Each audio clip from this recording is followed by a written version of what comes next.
Bonjour tout le monde. Je propose d'attendre encore quelques minutes puisqu'il y a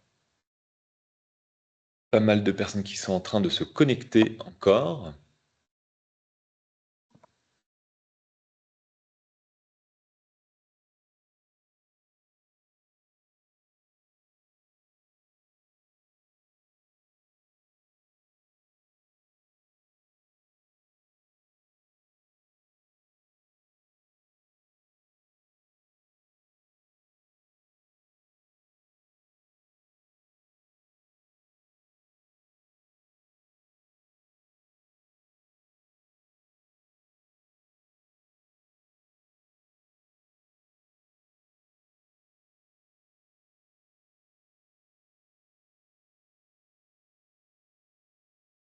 Encore 1 ou 2 minutes.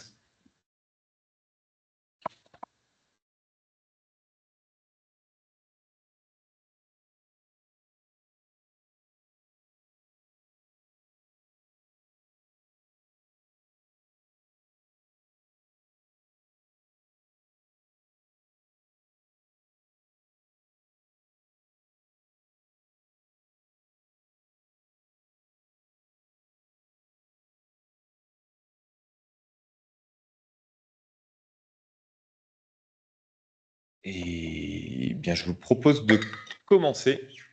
Donc, bonjour à toutes et à tous. Nous allons lancer le webinaire pour présenter le nouveau classement OFEX 2025. Et je vous propose d'abord de commencer par nous présenter. Donc, Louis Boulanger, je dirige les labs de l'Institut Louis Bachelier. Et je vais vous introduire ce projet et je passerai ensuite la parole à Iker Tardio. Data Scientist Senior au sein de l'ILB Labs et je vous rentrerai plus en détail sur le nouveau classement OFEX 2025. Et donc, pour commencer, OFEX, c'est un acronyme qui signifie Open Financial Ecosystem Index. Et donc, nous allons vous présenter le deuxième classement OFEX, le premier ayant été sorti en 2023. Et je vais commencer par une présentation rapide des deux entités qui portent ce projet. Donc, l'Institut Louis Bachelier, c'est le plus grand réseau de recherche en économie et finance en France. Il a été fondé en 2008 par le ministère des Finances. Et l'idée, c'est de rassembler tout l'écosystème du secteur financier, donc les praticiens privés, publics et les académiques, autour de la recherche dans ces domaines. Donc en économie et finance, c'est entre 500 et 1000 chercheurs qui vont faire de la recherche publique, mais financée principalement par le privé. Et petit aparté sur les labs que je dirige, l'équipe a un fonctionnement un petit peu différent, puisqu'on va mener des projets de R&D. Donc on va travailler avec des chercheurs pour développer des solutions opérationnelles chez les partenaires privés et publics. Donc, ce projet OFEX, qui a été lancé il y a plus de 5 ans, quasiment en 2017, il est porté par cet Institut Louis Bachelier en partenariat avec le Center for Financial Studies. Et donc, ce centre, il est affilié à la Goethe University à Francfort. Donc, c'est un projet franco-allemand que nous vous présentons, qui travaille dans le même domaine du secteur financier. Et le positionnement est assez similaire à l'Institut Louis Bachelier, puisque ça va faire le pont entre les praticiens et les académiques. Et pour information, en parallèle de ce webinaire qui a lieu en français à Paris, il y a le même webinaire organisé par le Center for Financial Studies à Francfort en allemand. OFEX, un petit rappel, qu'est-ce qu'OFEX et pourquoi OFEX? Ce classement a été sorti pour la première fois en 2023 et ce projet vise à mesurer l'attractivité des places financières. Et donc nous l'avons lancé, le projet initialement en 2017, suite au Brexit. L'idée étant qu'il y avait un constat partagé du côté des académiques, constat partagé de la limitation des outils disponibles pour analyser et mesurer cette attractivité. D'où l'idée de créer un nouvel outil, un outil complémentaire. Cet outil vise à quoi? À résumer de façon claire et synthétique les informations disponibles open source et de sources fiables en lien avec l'attractivité des places financières. Et donc la philosophie de cet outil, c'est d'être ouvert, transparent, le plus objectif possible pour mesurer cette attractivité. Donc quand on dit ouvert et transparent, vous trouverez une grande quantité d'informations sur les données utilisées et la méthodologie sur le site web. Et ce projet repose sur deux définitions clés. La première, c'est la définition d'un centre financier. Centre financier a une définition assez communément admise par les différentes institutions françaises et internationales. C'est un lieu physique qui va assurer la rencontre de nombreux acteurs de ce secteur financier qui vont participer à son bon fonctionnement et générer d'importantes synergies. Et donc, une fois qu'on a défini ce qu'est un centre financier, se pose la question de qu'est-ce que l'attractivité et comment la mesurer. La définition est assez simple, in fine. C'est l'ensemble des paramètres qui vont influencer le choix des décideurs du secteur financier sur où développer leur activité.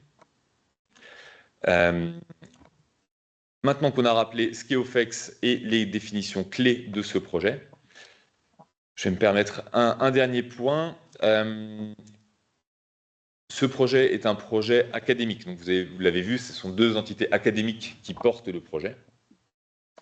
Mais son utilisation a vocation, cet outil a vocation à être utilisé par tous les acteurs de l'écosystème.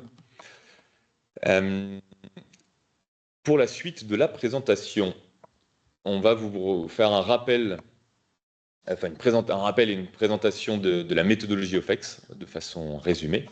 Un problème de la présentation.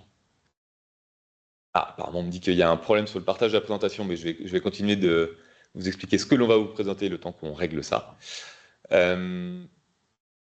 Donc, c'est la première fois qu'on sort le deuxième classement OFEX, donc la première fois qu'on met à jour ce classement. Et de ce fait, on a eu quelques défis qu'on va vous présenter dans la prochaine slide et quelques adaptations à faire. On va vous présenter ces adaptations. Ensuite, on vous présentera un rappel plutôt de la méthodologie de construction globale de ce classement, avant d'enfin arriver à la présentation du classement et avec quelques analyses. Et une fois que ce sera fait, vous pouvez poser les questions dans le chat. On prendra le temps d'y répondre après cette présentation. Et je vais donc laisser la place à Iker. Donc désolé pour le léger souci technique, mais apparemment c'est réglé. N'hésitez pas à le redire si jamais il y a un léger souci. Comme a dit Louis, cette année c'est un nouveau classement. Et moi je vais rentrer plus en détail sur le nouveau classement, le classement 2025, et à commencer par les nouveautés. Donc les nouveautés méthodologiques. Donc notamment par rapport aux indicateurs. Comme a dit Louis, nous, ce qu'on cherche à obtenir, c'est des indicateurs qui proviennent de sources fiables et qui permettent de mesurer l'attractivité des places financières. Donc cette sélection, elle est faite en collaboration avec l'Institut Louis Bachelier et le Center for Financial Studies de Francfort. L'année dernière, on avait 55 indicateurs. Seulement, cette année, il y a eu certains indicateurs qui étaient plus mis à jour depuis trop longtemps. Du coup, c'est la raison pour laquelle il y a certains indicateurs qui ont été mis de côté. C'est le cas de l'indicateur qui nous montre les coûts moyens des bureaux dans les centres financiers. On n'a pas réussi à trouver d'indicateur semblable qui pourrait permettre de le remplacer par un autre qui était open source. Et le second est l'indicateur sur l'écosystème FinTech des places financières. Mais à noter que pour celui-ci, l'année dernière, on avait 2 indicateurs qui traitaient des FinTech, donc il en reste toujours un. Et enfin, il y a 2 indicateurs qui n'étaient plus mis à jour, mais pour lesquels on a pu trouver des indicateurs de remplacement. Il s'agit de l'indicateurs de la connectivité Internet, qui n'était plus mis à jour et qui a été remplacé par un nouvel indicateur qui provient du GMSA, qui est une association représentant les plus grands opérateurs mobiles. Et le second, C'est un indicateur sur la compétitivité qui n'était plus mis à jour par le World Economic Forum et qui était remplacé par un indicateur provenant de l'IMD, qui est un institut à Lausanne. Et à noter que la liste, que là c'est que les changements par rapport à l'année dernière, mais que la liste complète est disponible sur le site web de OFEX. Un des autres changements méthodologiques, c'est par rapport à la liste des places financières que l'on classe. En soi, la méthodologie n'a pas changé, c'est toujours la même. Parmi la liste des centres financiers que l'on a sur tous nos indicateurs, on garde seulement ceux qui ont assez de données, au moins 50%, car on estime que si on a trop de données manquantes, la méthodologie ne sera pas assez fiable, et donc on décide de mettre certaines places financières de côté. Mais cette année, avec l'ajout de nouvelles données et des données de meilleure qualité, ça fait que 5 nouveaux centres financiers vont être inclus dans notre classement. Il s'agit notamment de Abu Dhabi pour les Émirats Arabes Unis, Athènes pour la Grèce, Bogota pour la Colombie, Manama pour le Bahreïn et Vilnius pour la Lituanie. En plus de ces changements méthodologiques, il y a eu un autre changement qui est au niveau du nettoyage de données. On a fait attention à bien perfectionner cette partie-là, le nettoyage de tous les indicateurs que l'on récoltait, afin d'améliorer la qualité et la cohérence de notre classement global. Et donc, du coup, pour résumer, cette année, le classement, il peut être affecté par trois facteurs qui vont entraîner des évolutions. Donc, il y a premièrement la mise à jour des indicateurs d'une année à une autre. Et ensuite, il y a deux modifications plutôt méthodologiques, comme je l'ai dit, le nettoyage plus approfondi des données et le changement des indicateurs, les 4 dont je vous ai parlé précédemment. Avant de vous présenter le classement 2025, un petit rappel sur comment est construit ce classement. Donc ça démarre par d'abord la collecte et le nettoyage et la préparation de nos indicateurs. Donc cette année, il y en a 53. À partir de ces indicateurs, on va définir notre périmètre de centres financiers à classer. Cette année, il y en a 52. Et nos différents indicateurs, ils sont répartis en deux macro-catégories. Du coup, il y a la catégorie finance, du coup, qui représente le développement économique et financier, et qui peut avoir, par exemple, comme indicateur la capitalisation boursière, le nombre d'entreprises cotées en bourse, le total des actifs bancaires. Et à droite, il y a la macro-catégorie environnement de travail, qui dispose de trois sous-catégories, l'environnement business, le capital humain et les infrastructures, avec des indicateurs comme le PIB du pays et du centre financier, l'index d'innovation et de compétitivité, le nombre de personnes travaillant dans le secteur financier et des indicateurs liés aux taxes. À noter que l'ensemble des indicateurs sont listés également sur notre site web. À partir de ces deux macro-catégories, on va mettre en place une agrégation statistique qui provient d'une méthodologie d'un handbook de l'OCDE et qui va nous permettre d'obtenir pour chacune des catégories un score global à partir des indicateurs qui proviennent de chacune de ces catégories. On va normaliser ces scores de chacune des catégories afin d'être sûr qu'il y ait un score cohérent entre la catégorie finance et environnement de travail, parce que ce que l'on souhaite, nous, au final, c'est qu'il y ait 50% du score en moyenne qui provient de la catégorie finance et 50% du score qui provient en moyenne de la catégorie environnement de travail. Et ensuite, on va sommer ces deux scores afin d'obtenir le classement final OFEX 2025, que je vais vous présenter dès maintenant. Du coup, voici le classement OFEX 2025. Donc là, il s'agit du top 20. Le classement complet sera disponible directement sur notre site web. Donc d'abord, pour expliquer comment se lit ce classement, à gauche, vous avez le rang de chacune des places financières, le score par chacune des catégories dont je vous ai parlé précédemment, et à droite, les évolutions de rang et de score. Par exemple, si on prend la place financière de Paris, elle est classée dans son classement 4e. Elle a un score en finance de 39,05, un score en business de 15,06, en capital humain 12,89 et en infrastructure 5,12. Et ensuite, si on fait la somme, ça permet d'obtenir un score global de 72,13. Et l'année dernière, par rapport à l'année dernière, Paris a gagné une place et a augmenté son score de 1,67. Sinon, pour ce que l'on peut retenir de ce classement, c'est notamment le top 3 qui reste inchangé avec New York, Chicago et Londres.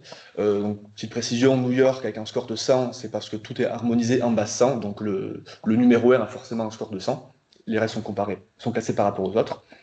Donc ce top 3 ne change pas, mais à noter quand même que New York creuse légèrement l'écart par rapport à Chicago et Londres. Il y a également les places financières chinoises qui gagnent des places assez conséquentes. Shanghai et Shenzhen qui gagnent respectivement 9 et 10 places, et qui sont les places financières qui augmentent le plus sur tout notre classement, et qui intègrent même le top 10. Il y a la place financière de Tokyo qui, elle, chute. C'est la plus grosse chute en termes de score dans notre top 20, et qui passe de la 4e à la 7e place. Et enfin, il y a les places de Séoul et de Toronto qui chutent dans le classement puisqu'elles sortent du top 10, même si en termes de score, c'est une chute relativement légère, mais comme le classement est assez serré, ça fait que Toronto et Séoul quittent le top 10 cette année. Vous avez ajouté, Louis? Non, moi c'est bon. Vas-y, tu peux Parfait. continuer.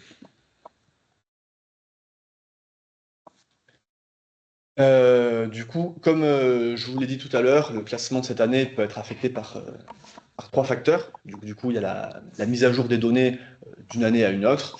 Et ensuite, il y a deux changements plutôt méthodologiques avec le nettoyage des données approfondi et le changement de certains des indicateurs. Et nous, toujours notre philosophie d'être transparent, on a cherché à analyser l'impact de chacun de ces facteurs. Et ce qu'on a remarqué, c'est que du coup, en moyenne, aux 3/4, les changements pouvaient s'expliquer par la mise à jour des données et par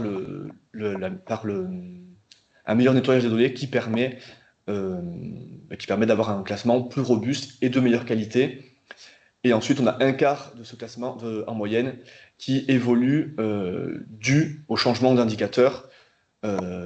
Nous, on cherche à limiter ça, mais comme expliqué, quand les indicateurs ne sont plus tenus à jour, on est obligé de chercher à les remplacer.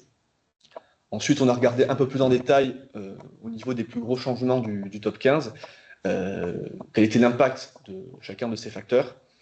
Et on voit que pour les Paris, Francfort, Shanghai et Shenzhen, cela s'explique majoritairement par la mise à jour des données et l'amélioration de nettoyage du coup, de la qualité de notre classement et de sa robustesse. Et au contraire, Tokyo et Toronto qui perdent des places, qui est dû pour un peu moins de la moitié au changement des indicateurs. Du coup, les 4 indicateurs dont je vais parler précédemment, qui impactent de manière non négligeable la variation des places de Tokyo et de Toronto. Donc, cette slide résume le défi que je mentionnais plus tôt dans cet événement. De par notre choix d'ouverture et de transparence, et donc de se reposer sur des données open source, nous ne sommes pas totalement maîtres des données que nous utilisons en entrée. Et nous devons donc faire quelques modifications. Et dans un souci de transparence, on vous montre les effets de ces modifications sur les différentes places financières. Encore une fois, la bonne nouvelle étant, plus des 3/4 des variations du classement sont dues à une amélioration de la qualité des données et à l'évolution classique de nos sources de données.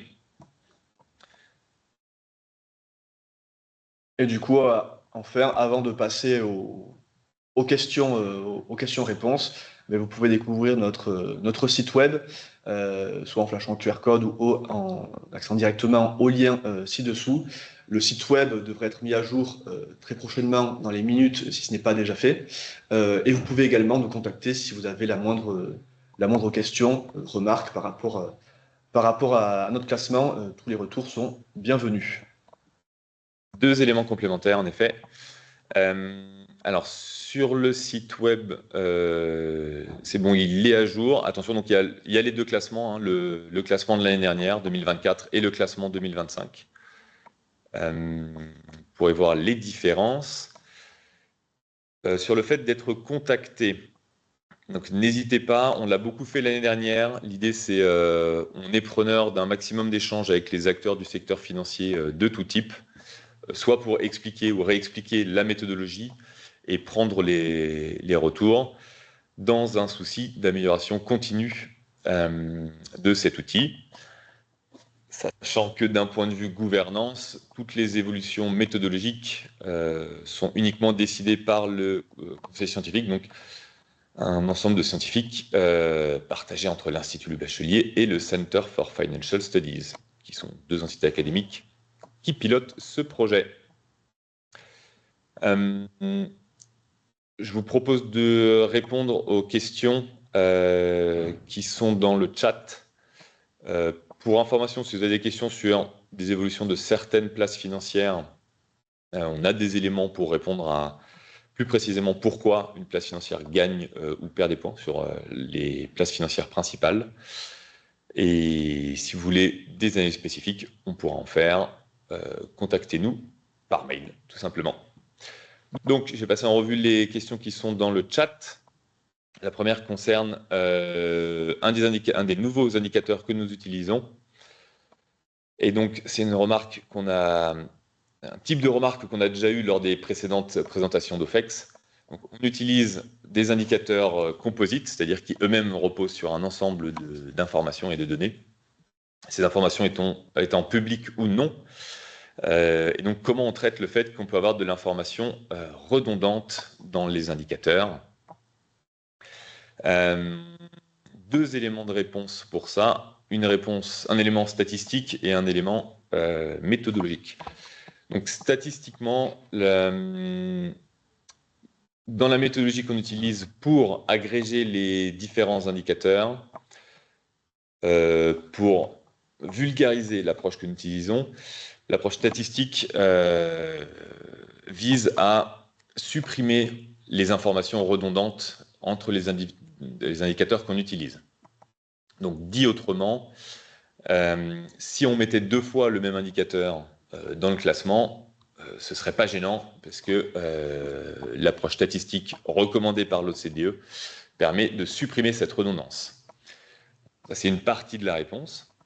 Donc, si deux indicateurs sont trop corrélés, normalement, leur poids cumulé dans le résultat final sera réduit en proportion de leur corrélation, de l'information commune. La deuxième réponse est on utilise en effet différents indicateurs composites. Il y a des informations un peu redondantes et l'approche statistique qu'on utilise ne va pas corriger entièrement ça. Et donc ça reste le parti pris de notre approche. On repose sur des sources externes. On n'est pas complètement maître du coup de ce qui est mis dans ces sources externes. Et donc il se peut qu'il y ait un peu d'informations redondantes, mais qu'on essaye de gérer avec l'approche statistique. Deuxième question, mutualisez-vous vos indicateurs avec les actuaires nationaux ou internationaux? Alors, pour ça, il me faudra un peu de précision sur la question. Donc, la plupart de nos sources d'information sont des acteurs internationaux, donc FMI, OCDE, Banque mondiale notamment. Encore une fois, vous pouvez retrouver la liste des indicateurs sur le site web. Est-ce qu'on les mutualise? Alors, on a échangé avec plusieurs de ces fournisseurs d'informations, fournisseurs de données, pour comprendre les méthodologies, pour savoir si les données allaient bien continuer à être mises à jour et pour avoir leur retour aussi sur notre approche. Donc ces échanges ont été informels, mais il y a certains acteurs qui nous ont accompagnés sur la durée, même sur la création de ce projet. Mais ce sont les seuls types d'interactions qu'on a eu avec eux. Et si je ne réponds pas à la question, Jean-Paul Ledussos, n'hésitez pas à la compléter. Question suivante, sur quel type d'hypothèse se base-t-on pour justifier la prise en compte donc des poids de 50%? Donc je vous rappelle, le score final et une somme pondérée du 50% du score finance et 50% du score environnement business.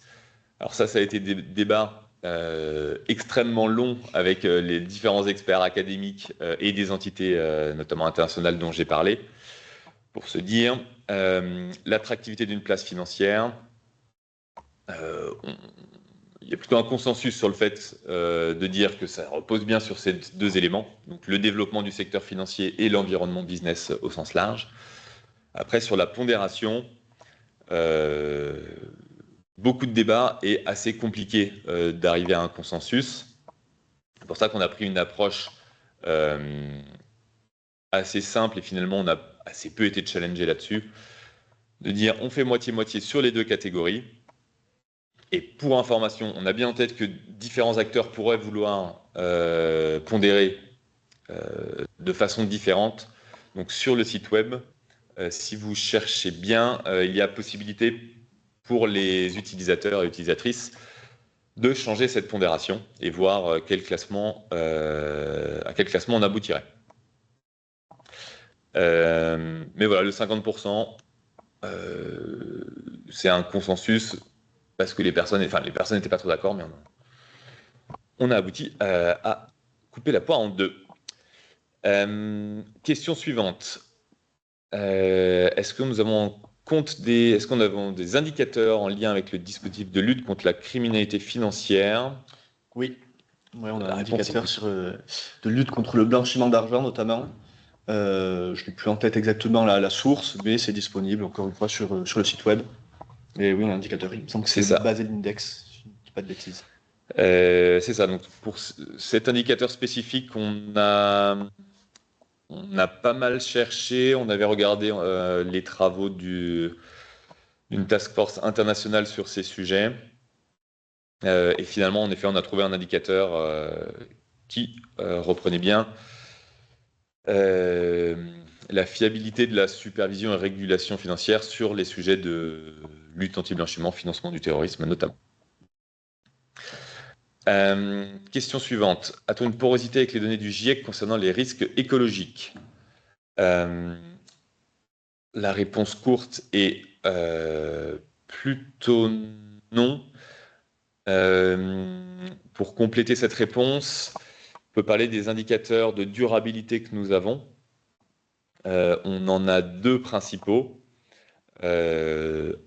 Selon nous, un peu limités, mais encore une fois, du fait de notre philosophie, de notre approche, qui est de reposer sur des sources de données internationales, de sources fiables, et donc sur les données environnementales et de risques liés au changement climatique. Pour le moment, il n'y a pas grand-chose. Donc, on a un élément sur les marchés financiers, un indicateur assez classique des montants de green bonds, social bonds et sustainability bonds au sens large, émis par place financière. Et un élément plutôt de durabilité des bourses, je crois. Donc on a un sous-score qui représente, enfin un des indicateurs et un sous-score, alors qu'on a créé un peu à la main, basé sur les informations disponibles de façon open source du Sustainability Stock Exchange, donc qui va analyser les bourses des différentes places selon un ensemble de critères sur la durabilité. Ça peut être des sujets de transparence, de reporting, d'obligation des acteurs pour être listés. Donc il y a pas mal de sous-indicateurs. Voilà, donc ce sont les deux indicateurs principaux, les montants de green bonds et la durabilité des bourses. Est-ce que nous pourrons envoyer les slides de la présentation à la fin? Évidemment, et ils seront sur le site web a priori. Ouais, ça va être ajouté sur le site web directement. Avec quelques annexes complémentaires d'ailleurs, que dans un souci de temps, nous avons préféré ne pas partager lors de cet événement.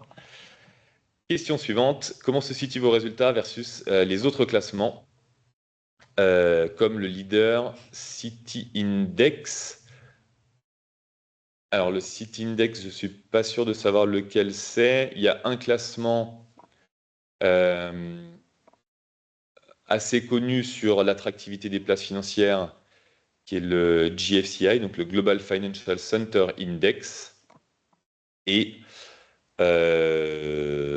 honnêtement, nous n'avons pas fait la comparaison cette année.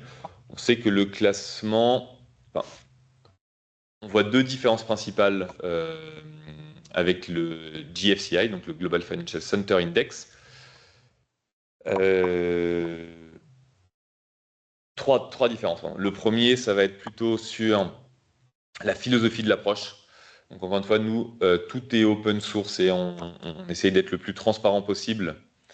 Là où le GFCI, on a eu un peu de mal, nous, à comprendre précisément ce qui était mesuré.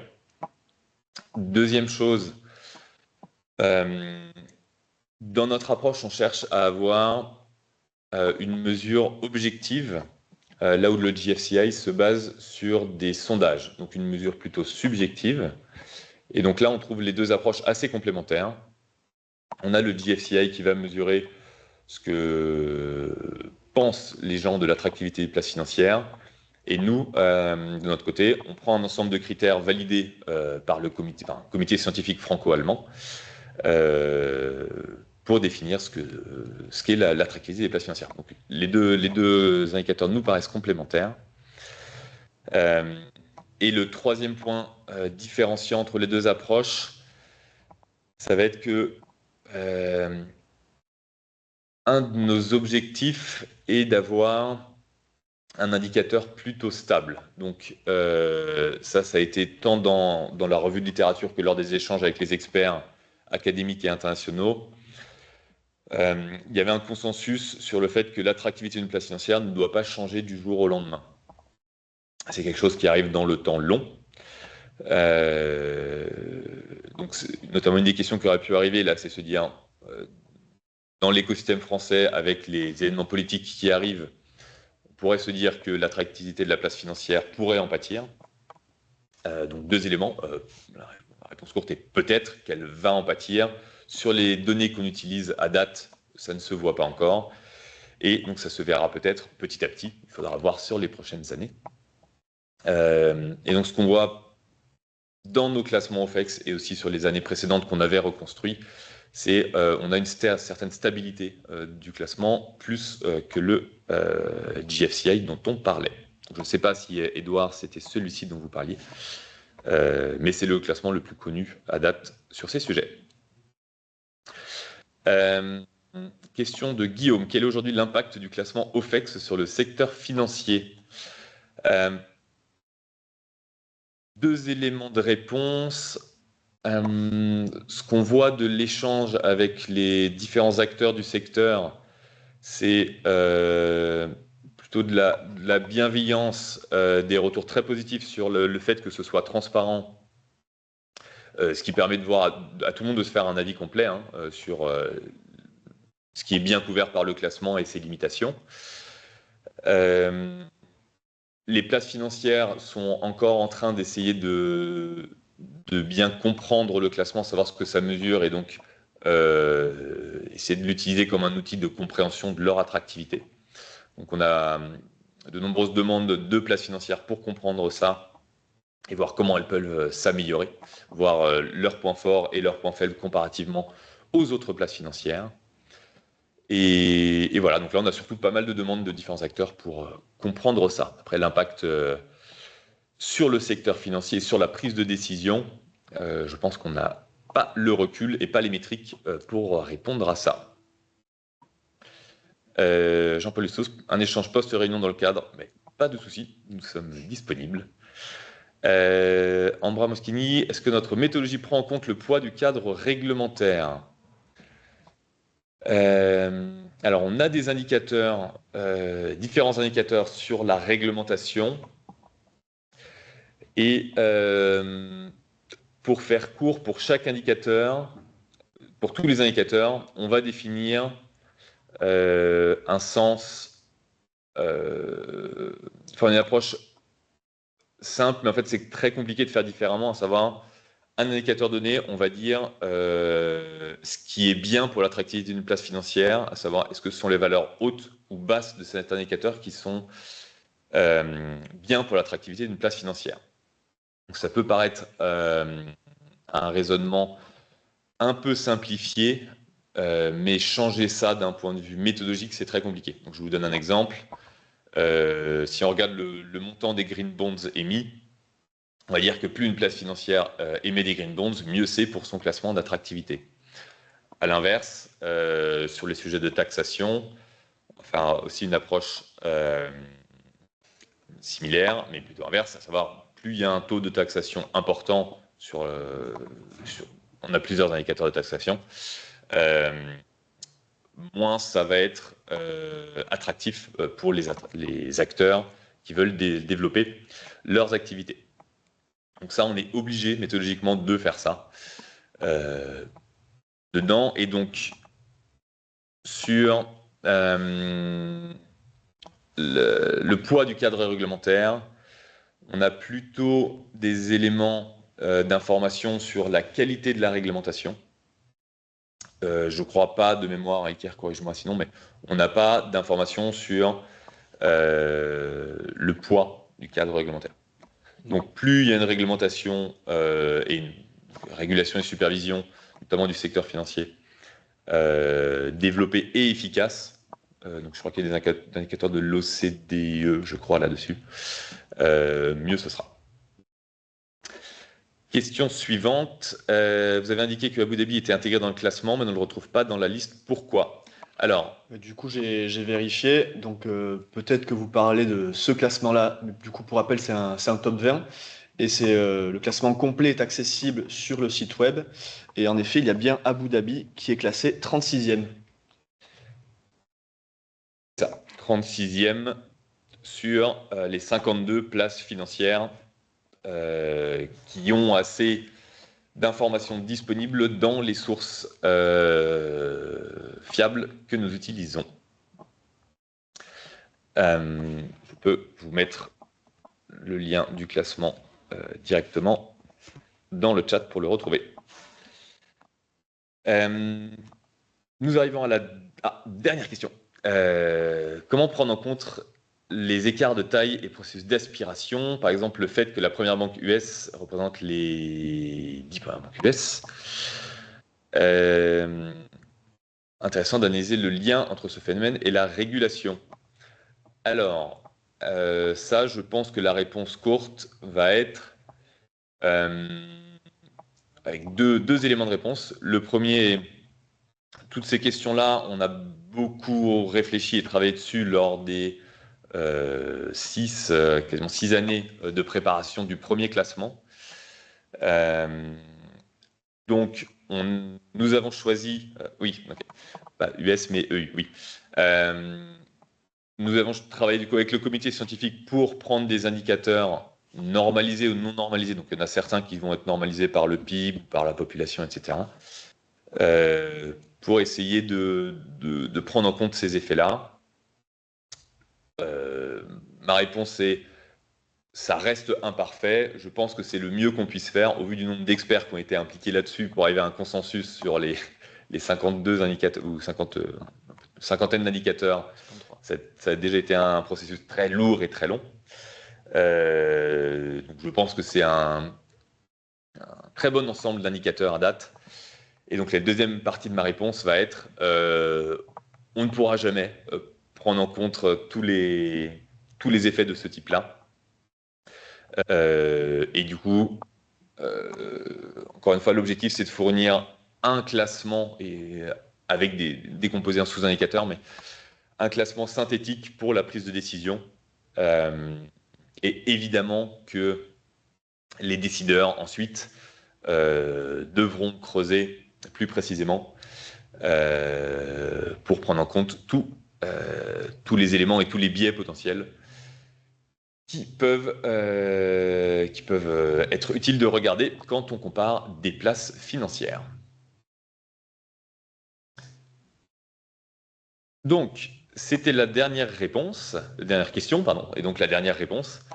Je vous propose de clôturer ce webinaire. Donc, merci à toutes et à tous. Encore une fois, nous vous laissons nous contacter sur le mail qui est affiché ici. Si vous avez des questions, si vous souhaitez des entretiens ou des présentations sur mesure, et on espère qu'on aura beaucoup de mails de votre part. Et on va s'arrêter là. Merci à tout le monde et bonne journée. Au revoir à tous.